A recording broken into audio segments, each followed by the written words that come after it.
I did want to mention that they told me I would have a mask made. They said you're going to have a mask made that you're going to wear during the 6 weeks of treatment. And what do you know, I think a little mask, it's no big deal.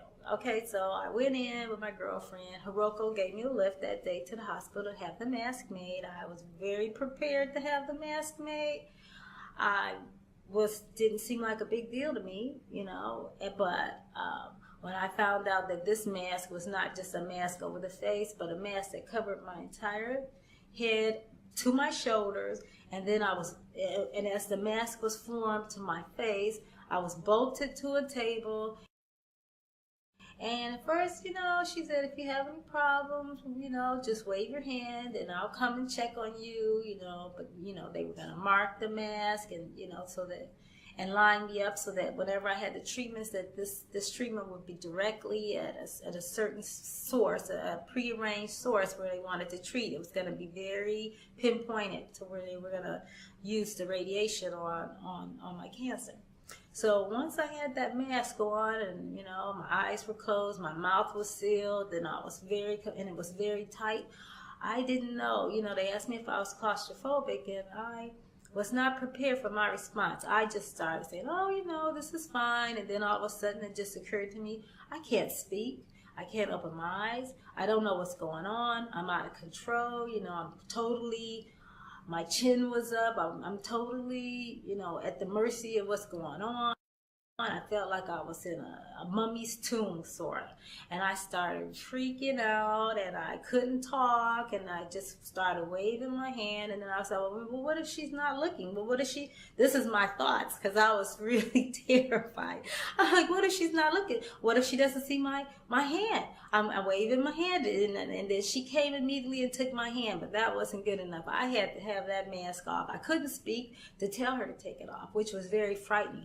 I felt very, very vulnerable and very afraid, and I've never had claustrophobia before, but then whoever has a mask like Hannibal Lecter, Transformer or something on your face,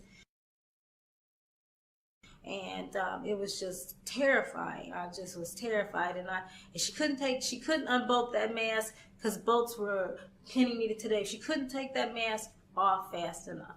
And then she said, well, we have to have this done, and you're gonna have to wear this mask 20 minutes every day, 5 days a week for 6 weeks. And when she said that, the tears just started streaming. I just couldn't believe it. I was like, I couldn't even stand to have the mask on, to have it made, and I'm going to wear it 20 minutes. Well, at first when they told me, 20 minutes, no big deal. I've had the CAT scans and MRIs and all that, and I was like, the PET scan. I'm like, it's no big, but just the thought of having that mask on, I didn't think I could do it. I just couldn't do it. So in the end, after I couldn't do it, all I could hear was silence, and so they put Michael Bublé on, they put a CD on for me, and they had to get my girlfriend Hiroko, out of the waiting area so she could come and hold my hand and let me and talk to me from in the booth, because of course she couldn't be in there while the radiation, whatever was going on. So she kept telling me she was there, and little by little, because I just took one moment at a time, but it was unbearable. And the nurse kept saying, just a little bit longer, we're almost done, whatever. But I just was like, when it was over, I was so relieved. And Hiroko had her camera, and she said, just happened to have her camera with her. She said, Tanya, you want me to take some photos of you? And I said, it was over. I still had the mask on, but I tolerated it because I wanted to have it done. I wanted to begin treatment. This was a Monday or so. The following Monday, I was going to start treatment. I wanted to get started. I didn't want this cancer to spread. I didn't want it to worsen, because I didn't know. I didn't want it to get into my bones and whatever.